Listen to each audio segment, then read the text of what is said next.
The grand hall of St. James's Palace fell silent as the royal bishop's voice broke mid-sentence. Eyes glistened as he declared the long-awaited date for King William V's coronation, April 9, 2026. Then came the pause, the tremor in his voice, and the whispered words, "For Diana's boy, the crown awaits." In that moment, history and heartbreak collided. The announcement wasn't just protocol, it was a promise, sealed in tears, to the nation and to Diana's memory. The emotional moment. The nation tuned in for what should have been a flawless moment of royal tradition. The Archbishop of Canterbury delivering the official proclamation for King William V's coronation. Yet just minutes into the live broadcast from St. James's Palace, the unexpected happened. As the bishop reached the line, "For Diana's boy, the crown awaits," his voice faltered. His lower lip trembled, the syllables caught in his throat. And for a heartbeat, the room fell into a stunned silence. Viewers across the UK, and millions more streaming worldwide, could see tears welling in his eyes. Royal historians quickly noted that no archbishop had shown visible emotion during such a proclamation in over 200 years. Yet here was the country's most senior churchman, publicly weeping. The symbolism was inescapable, a bridge of feeling stretching from August 1997, the month of Diana's tragic passing, to the present moment of her son's ascent. But the most shocking detail came later, when expert lip readers replayed the footage frame by frame. Just before regaining composure, the bishop appeared to whisper, "Atonement and truth rising." The meaning was left unexplained, but speculation erupted instantly. Was he referring to the decades-long shadow Diana's story had cast over the monarchy? Or perhaps an unspoken acknowledgement of the pain that had shaped William's path to the throne? The palace's media team moved quickly, releasing an edited clip that trimmed the pause and muted the bishop's whisper. But it was far too late. Within 2 hours, royal watchers had already posted the uncut moment on every major platform, from YouTube to X, where it was replayed millions of times. What should have been a ceremonial announcement had become one of the most emotionally charged broadcasts in modern royal history. The bishop's tears set the tone for what was to come. This coronation would be different. It wasn't just about crowns and oaths. It was about healing history. And as the nation replayed those whispered words, a second revelation emerged from the palace, the official coronation date. At first glance, it looked like any spring day. But to those who knew the calendar of royal milestones, the choice was a lightning bolt, a deliberate signal of change, and perhaps a subtle act of reclamation. The date chosen. On April 9, 2026, King William will be crowned, a date loaded with quiet, calculated meaning. It is, perhaps not coincidentally, the exact anniversary of King Charles III and Camilla's wedding in 2005. To some, it is nothing more than a scheduling quirk. But for many, including veteran royal commentators, it is a deliberate reclamation, turning a date tied to one chapter of the monarchy into the beginning of another. Senior insiders revealed that Princess Catherine herself had strongly supported this timing. She reportedly told William that the date offered a chance for a correction of history, not in a vindictive sense, but as a symbolic reshaping of the royal narrative. Choosing this day meant that every future April 9th would no longer belong solely to Charles and Camilla's union. It would instead be remembered for William's ascent and the monarchy's generational reset. Royal advisors had initially floated a summer 2026 coronation, citing warmer weather and longer daylight for public celebrations. Yet William rejected all alternative dates, reportedly saying, "This one feels right." Behind closed doors, the discussion was intense. Some feared the optics of appearing to overwrite his father's history. Others quietly admitted the move would resonate deeply with the public still loyal to Diana's memory. By the time the announcement was made, the lines were already drawn. Supporters hailed the date as a masterstroke, a gesture that was subtle enough to deny malice, yet sharp enough to send a clear message. Critics, particularly in Camilla's camp, saw it as a quiet act of defiance. Either way, the stage was set for a coronation laced with emotional and political undertones. While the date's symbolism dominated headlines, another truth was taking shape behind the palace gates. This coronation, though William's in name, was being shaped by a force both quiet and unstoppable: Princess Catherine. From the choice of theme to the decision on who would stand at William's side during key moments, her influence was everywhere. And according to those inside the planning rooms, Catherine's vision was not just modernizing tradition, it was rewriting it in Diana's shadow and on her own term. Catherine's quiet influence behind the scenes. In the weeks following the date announcement, whispers from inside Buckingham Palace painted a clear picture. Princess Catherine was the architect of the coronation's emotional tone. She reportedly insisted on a stripped-back, authentic ceremony, rejecting excessive pomp in favor of symbolism that honored Diana's memory. Every choice, from the hymns to the floral arrangements, was under her direct review. One senior staff member revealed that Catherine had personally reached out to 3 former members of Diana's household staff. These conversations focused on details from the 1981 and 1997 royal processions, gathering insights on how to balance tradition with accessibility. Sources said she wanted a route that allowed more members of the public to see William, breaking with the more exclusive paths favored in past coronations. Catherine's influence wasn't just about the public face of the event. Behind the scenes, she wielded quiet authority over the guest list and ceremonial roles. In one notable decision, she vetoed Camilla's attendance at several high-profile events linked to Coronation Week, including the private eve of coronation dinner. Officially, it was explained as a streamlining of attendees. Unofficially, it was a signal.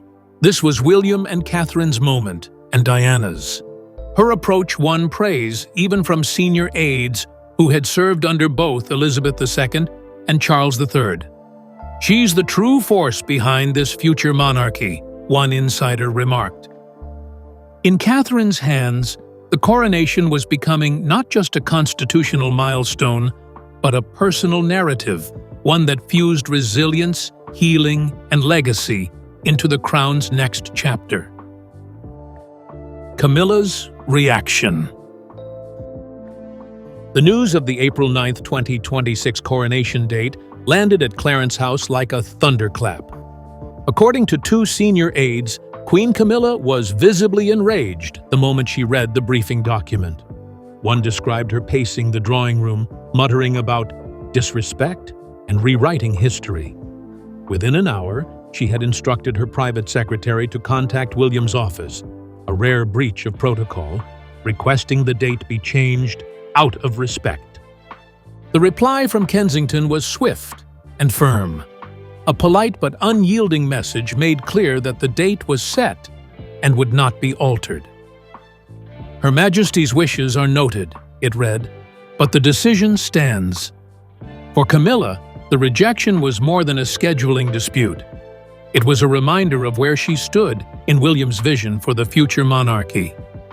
In the days that followed, Camilla abruptly canceled 2 public appearances, citing fatigue, a reason palace staff privately admitted was code for avoiding cameras while visibly upset. Charles, already walking a tightrope between his wife and his son, reportedly tried to soothe tensions, but his words had little effect. The gulf between Clarence House and Kensington Palace only widened. Then came the leak.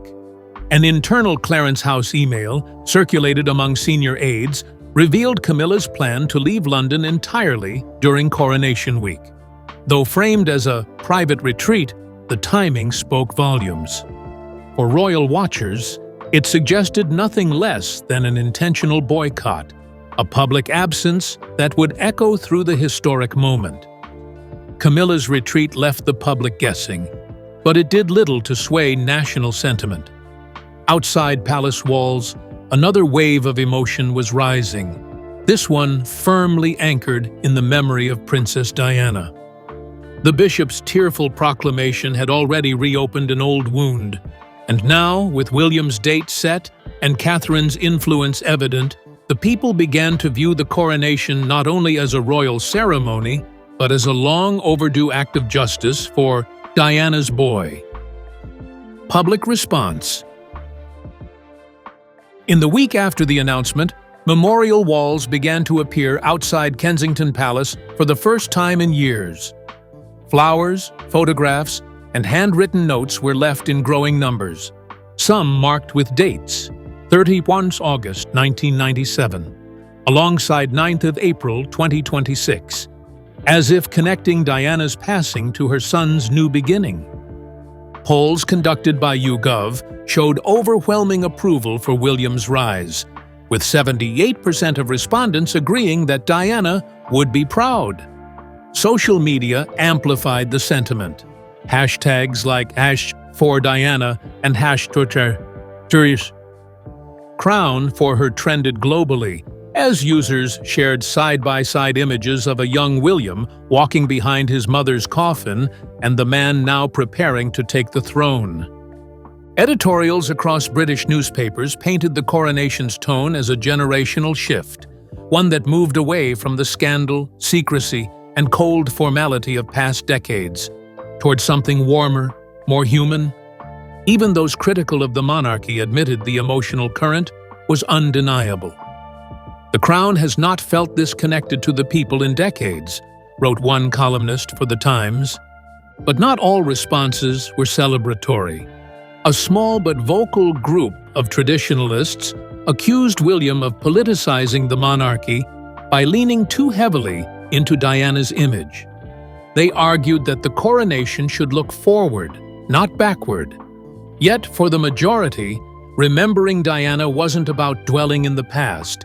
It was about honoring the roots of the man who would soon be king. While the public embraced the coronation as a symbolic reunion with Diana's spirit, events behind closed doors hinted at another turning point. King Charles III, though still reigning, was quietly stepping back from the very spotlight his son was preparing to enter. His absence from key processional duties wasn't officially an abdication, but to those within palace corridors, it looked and felt like the closing chapter of his reign. And some whispered that the bishop's tears were, in part, for Charles's private farewell. Charles steps back. On paper, King Charles III remained the sovereign. Yet the official coronation schedule confirmed what insiders had been suspecting for months.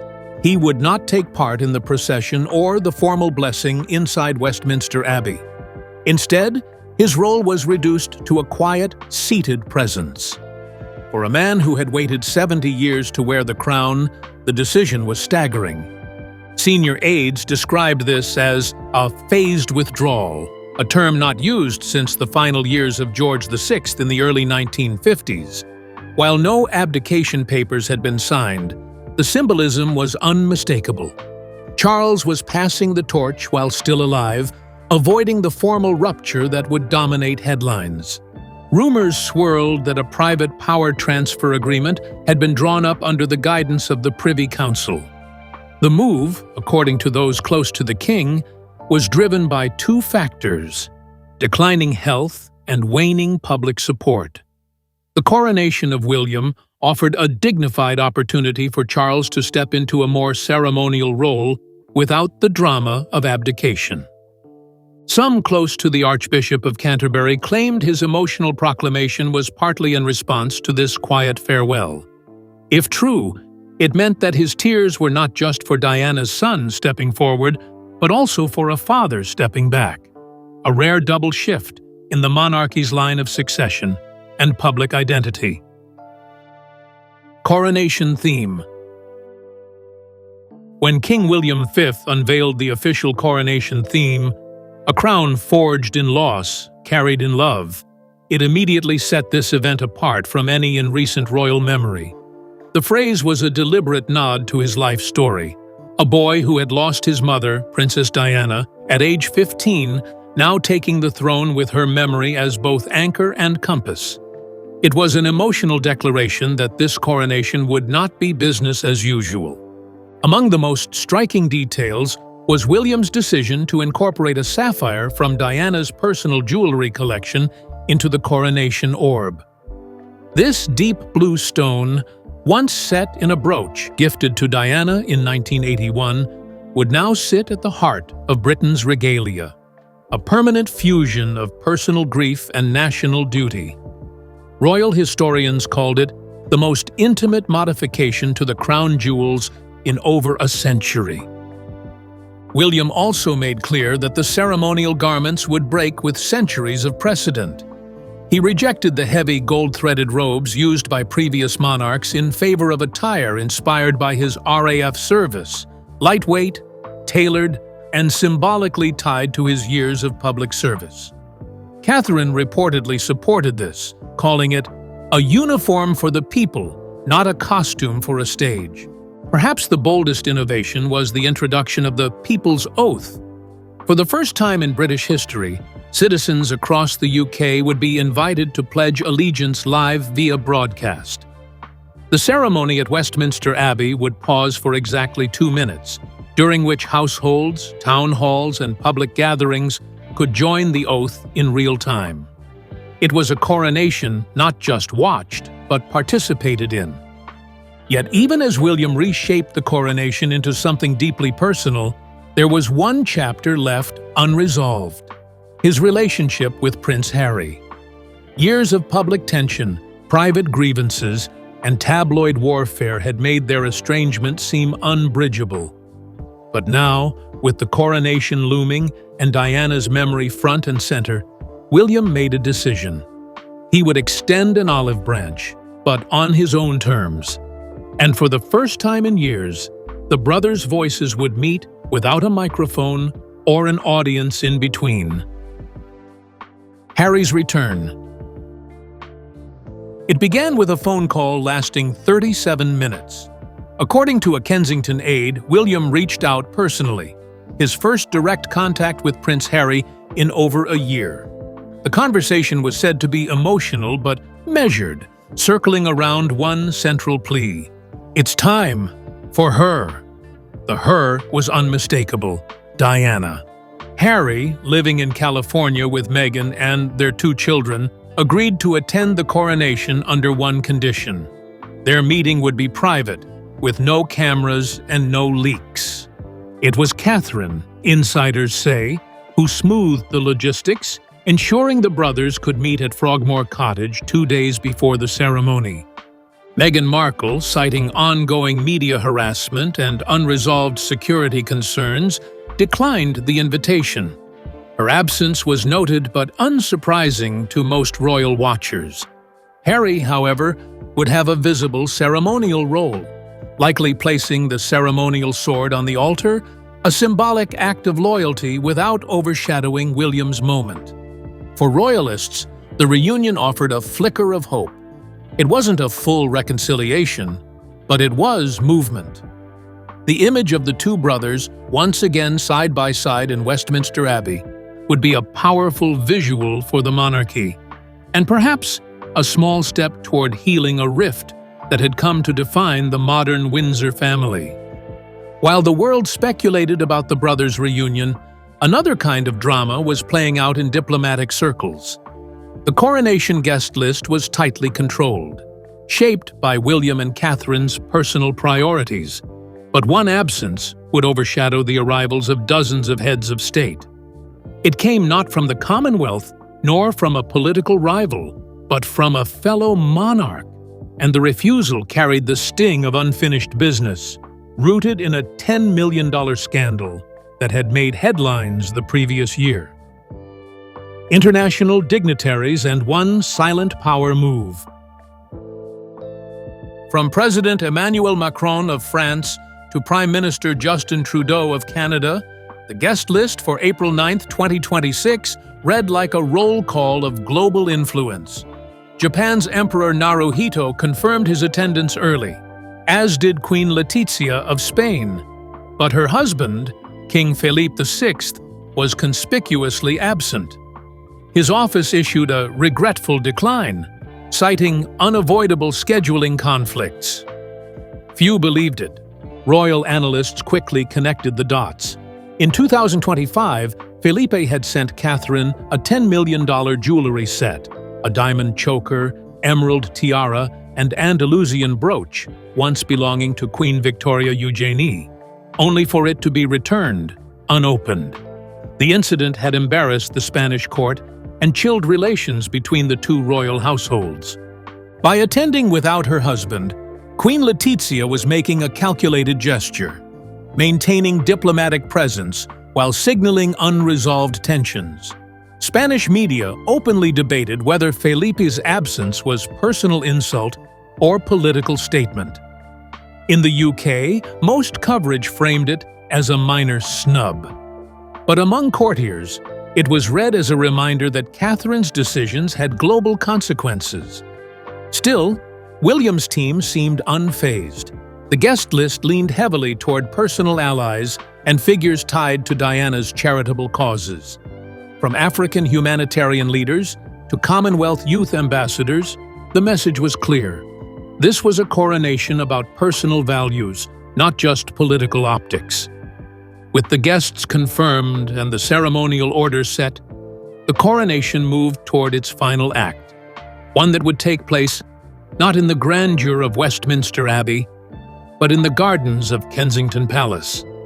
It was here, beneath the spring blossom, that William and Catherine would close the ceremony in a way no British monarch had before, with an open-air farewell to the past and a promise for the future, carried in words written long before either of them wore a crown.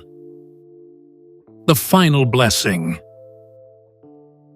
The last rays of the April 9, 2026 sun filtered through the trees as the royal procession entered Kensington Palace Gardens. Here, the pageantry fell away.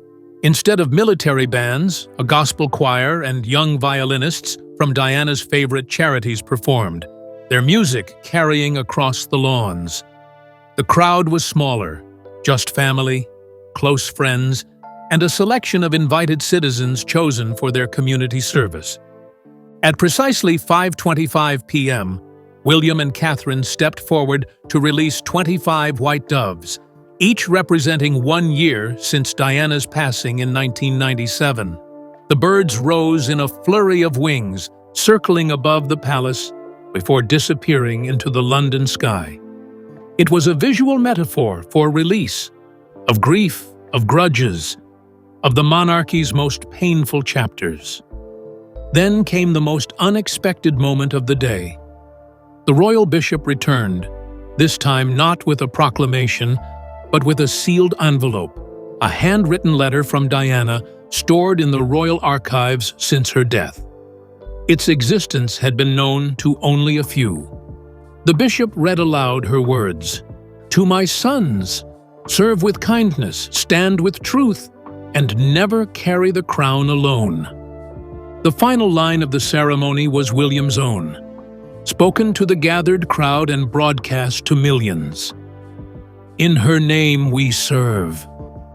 For a moment, even the palace guards looked away from their posts, blinking back tears.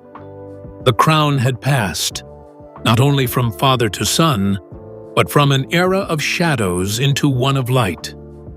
As the bishop stepped back from the podium, the crowd inside St. James's Palace rose to their feet in hushed respect. But outside, the moment was already rippling through the streets of London, across television screens, and into millions of homes. The choice of April 9, 2026, the very date of Charles and Camilla's 2005 wedding, was impossible to ignore. To many, it was a quiet reclamation, rewriting the symbolism of the day forever. Social media lit up within minutes, hashtags like #4Diana and #crown4her trending globally. Side-by-side images appeared. A young Prince William walking behind his mother's coffin in 1997, now juxtaposed with him preparing to take the throne. For royal supporters, the date wasn't just a logistical choice. It was an act of poetic justice, the kind Diana herself might have smiled at. Inside palace walls, the announcement carried other weight. It signaled a coronation shaped not by excess, but by emotion, one driven by William's vision and Princess Catherine's quiet influence. Every detail promised to reflect authenticity, connection, and a deep respect for legacy. And yet, the bishop's visible emotion was what lingered most. His tear-streaked cheeks and trembling voice had broken the polished veneer of royal protocol. It reminded the nation that behind the crowns, titles, and centuries of tradition stood real people, grieving, remembering, and carrying forward the weight of the past. As the cameras cut away, the bishop's whispered line, "For Diana's boy, the crown awaits," echoed like a blessing. The date was set. The path was clear. And the coronation of King William V would not just be the start of a reign, it would be the closing of a circle written in love, loss, and unshakable resolve.